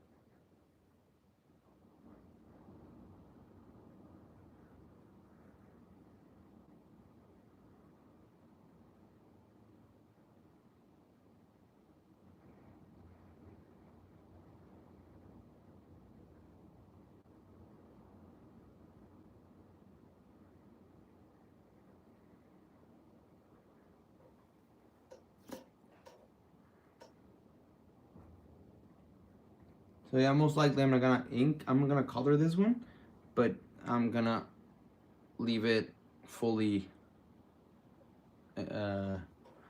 inked. And how do people do studies, and what are they looking for when doing master studies? Like, how do they know what to choose and what to ignore? Well, it depends. If you're looking for gesture drawing, if you want to get your gestures better, You want to have like a more fluent drawing. You have to have better proportions. You want to learn light better. Exactly. The topic you're looking for is the one that you are gonna be focusing on when you're drawing certain master studies or painting or whatever. That's how you know, because you're looking for that. You want to do faces. You choose an artist that you like. Oh, they draw their faces, right? And that's how that's how you choose it. That's how you be like, oh yeah, that makes sense. That's the way that how I want to make this. Like a lot of artists that are good with like that are good to be studied are, well, anyone that you like, right? But James Gurney, Gil Elfgren, if you want to do pinups, like how can he make those simple shapes? How can he make those simple volumes look very real and three-dimensional? Like all that stuff. So you have to be aware of what you're trying to achieve. Do you have a favorite anime art style? Yes, Studio Trigger. Most of what they do, I like.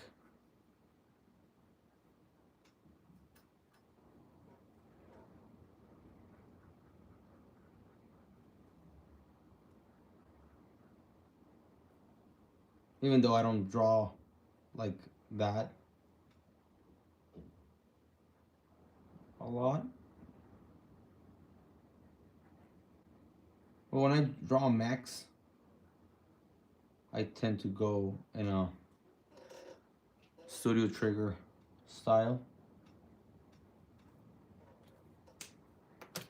Damn, this was a very complex drawing for a small area like this.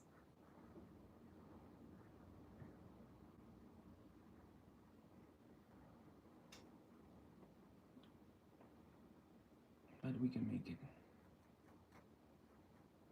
It's not that it's very hard, but the thing is that I'm drawing it from like I said, from an angle that doesn't let me get very close to the smaller areas, and so I have to kind of like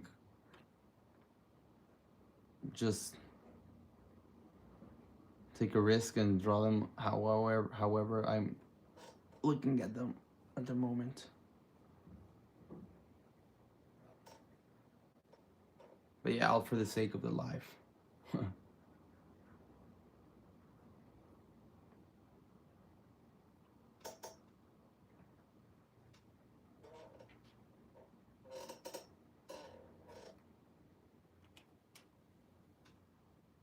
What's one art tip you wish you know before?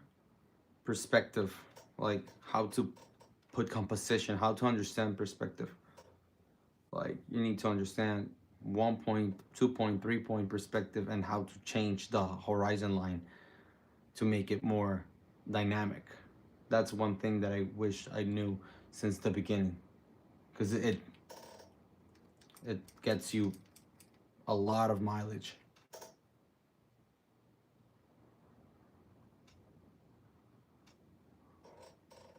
Because well, drawings like this, that composition, it's mostly composition, right? It's not like it has a lot of complex perspective. Well, if you count the head, that has like a more complex point of view. Well, yeah, but it's not very complex in the end. Do you feel like the comic industry has completely rejected AI, unlike concept art and viz dev? Yep. At least from what we've seen, right, with Jim Lee, with his statement that he launched a couple of months ago, and now it's being reinforced. I believe they said it again.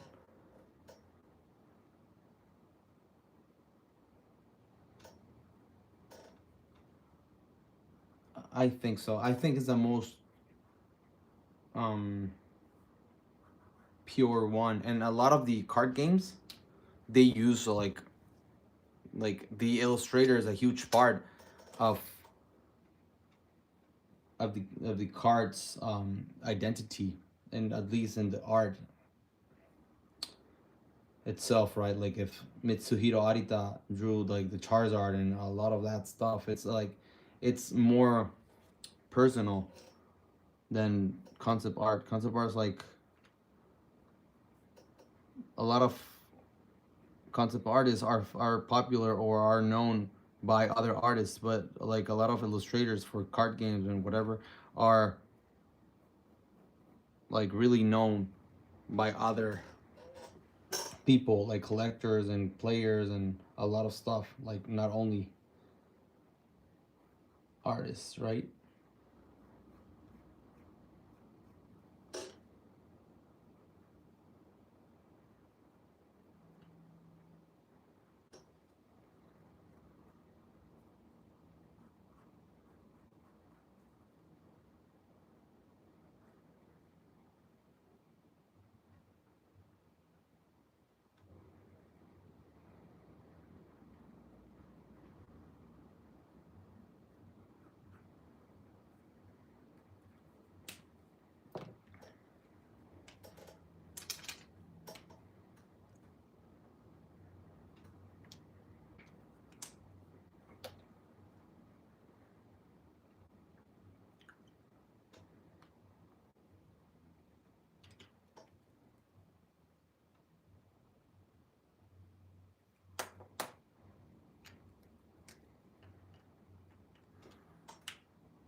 I'm gonna read a little bit so I can see better, because it's getting a little bit confusing with all that pencil.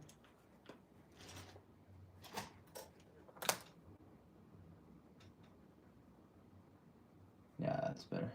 There's a lot of mess.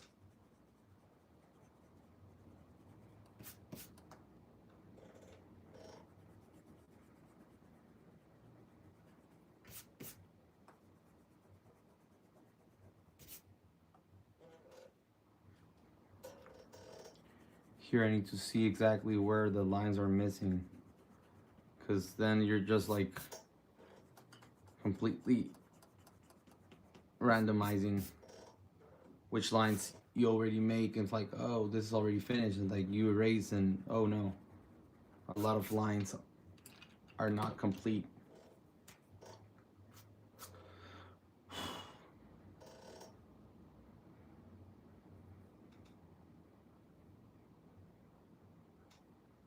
Here's the other shoulder. This part, we connect this line here.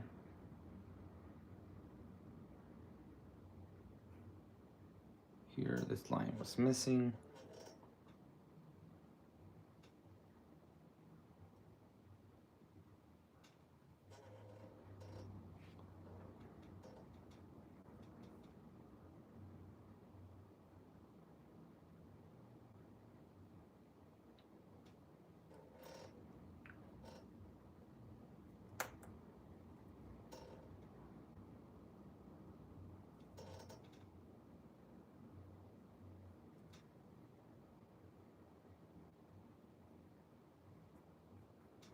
We are in our last 10 minutes of the live.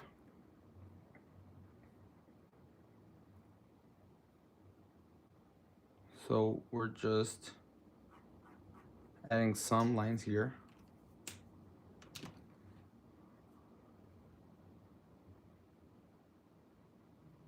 Yeah, line art is like, oh damn, I don't like it as much. Like I do it because it has to be like finished or whatever, but I'm gonna put my head a little bit on the side. If you see it, I'm sorry. I need to get close to draw these smaller details like the eyes or the eyelashes, because I was not being able to draw them.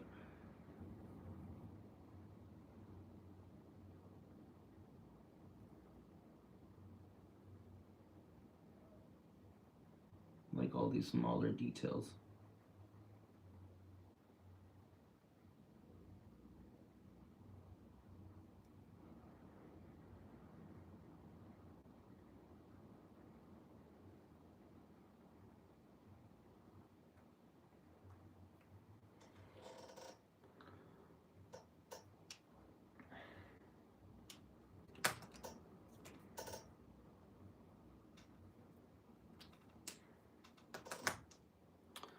I don't know how to draw the,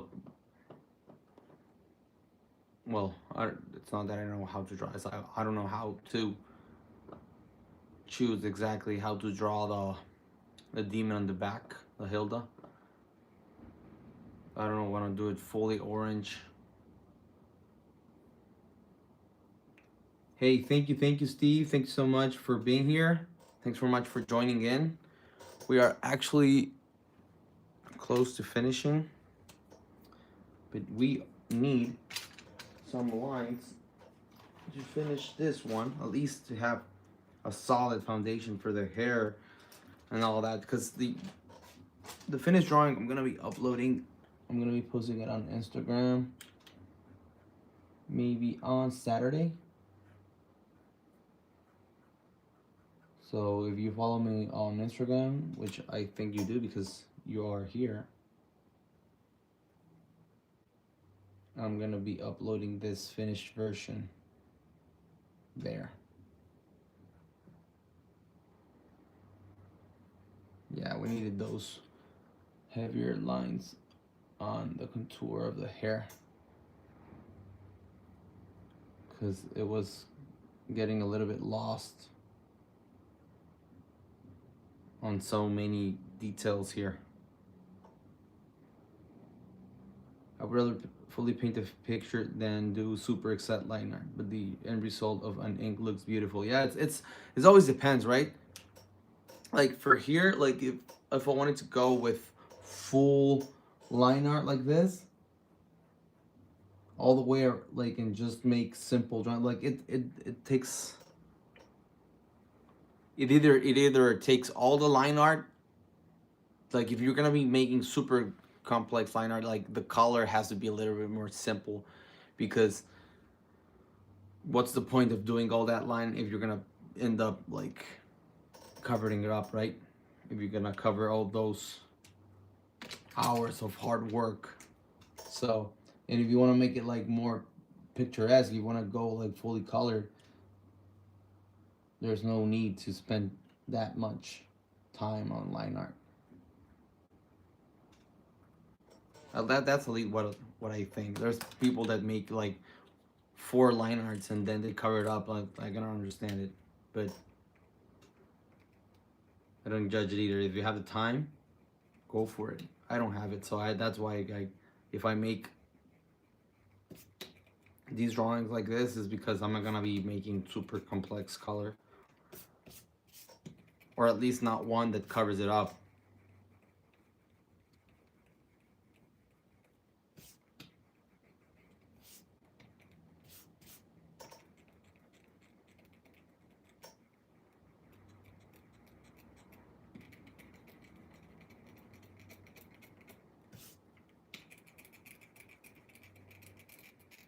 I'm gonna erase just the lines on the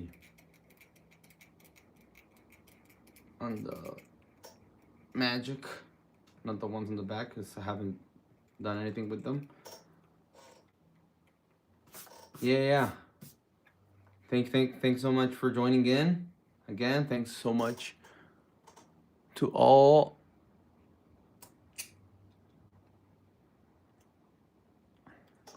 Oh yeah. When I'm drawing the pose, you use from lines for the arms and one for the legs first. Well, it depends. Most of the time, I start with the arms, because it's usually the ones that have the more dynamic thing going on. Like if you're grabbing something or whatever. But if you're drawing a kick or whatever, you start with the legs first and you make those gesture lines before. So it rather depends on the topic you're drawing, right?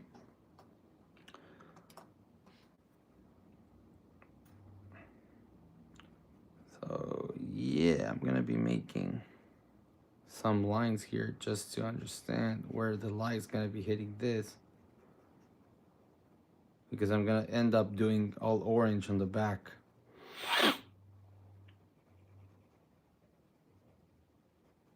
But this allows me to understand the whole thing. Yes, yes, gesture is the whole thing. Because that's how we understand something, right? If you're speaking with someone in in person and they say something, they're gonna change their post, right? So if they're worried, they're gonna change their like their whole post, and you can find a gesture to draw that beforehand.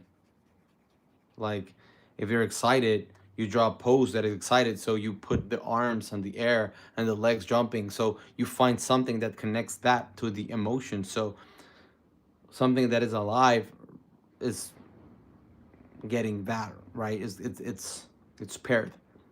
So when something has to be clear, the gesture has to be there, of course. Like it always goes together. Okay, so I'm gonna leave this drawing like this. I'm gonna show it.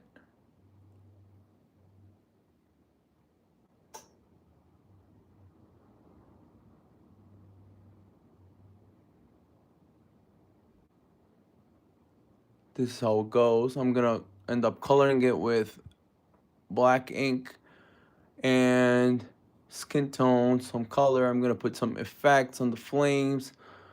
I'm gonna do some blues and some oranges on the figure on the back, and yeah. Also, Tony Arellano says, and gesture drawing also helps with dynamic poses from imagination, right? Yeah. Let me see if I have like paper here to draw. Yeah, I think so. I'm gonna be using this random sketchbook. Like, let's say I draw this and I draw that.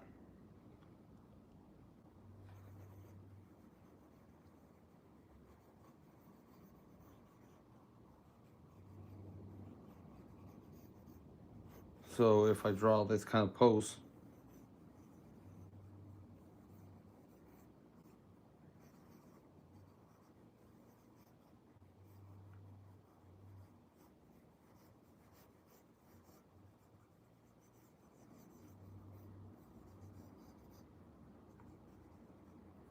let's say we drew Black Panther, right? You saw I used the gesture for this slash.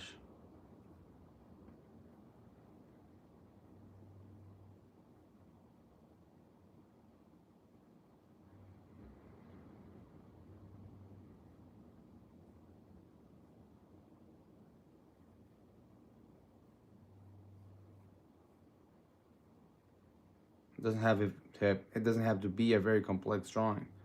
It just has to have that energy.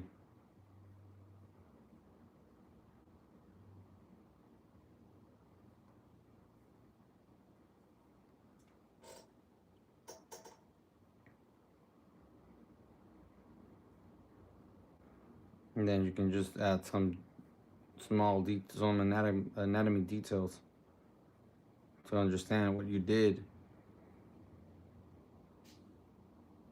and to find.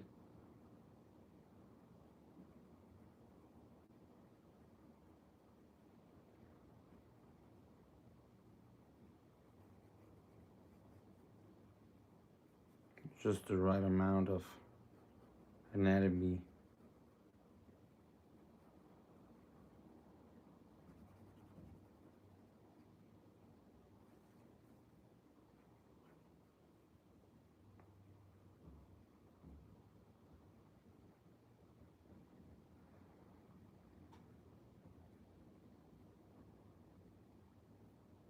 And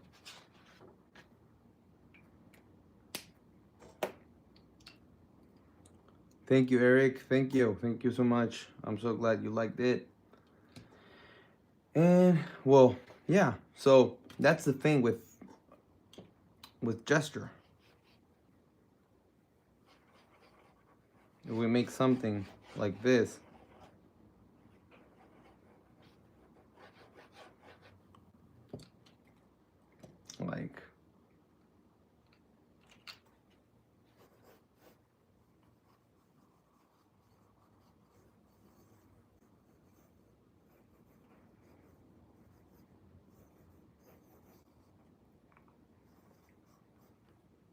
like you always find something that maybe it's not the best pose,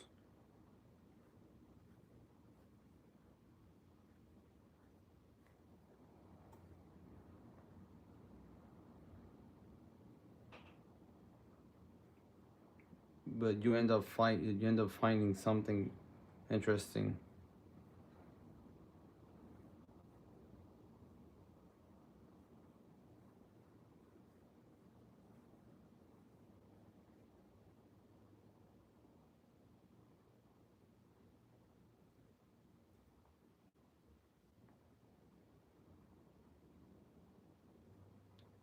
Right? I changed the whole thing because I found that I could draw a better pose, but the gesture keeps the same balance. So this, of course, is not the finished leg or anything like this, but you can make a finished drawing here if you put the time on it. You see, like this is going that way, arms going this way, leg is coming towards us, then it's going back again, that leg is hitting like, and all this, all the action lines are working together. Okay, well, thanks so much. Thanks so much for joining in. These were our drawings today. Hope you liked them. And don't forget to subscribe, to comment, to like, everything. Thank you so much for joining in. I'm so grateful for you guys here. It means a lot. And I'm going to be posting this finished drawing on Instagram on Saturday. Thank you so much.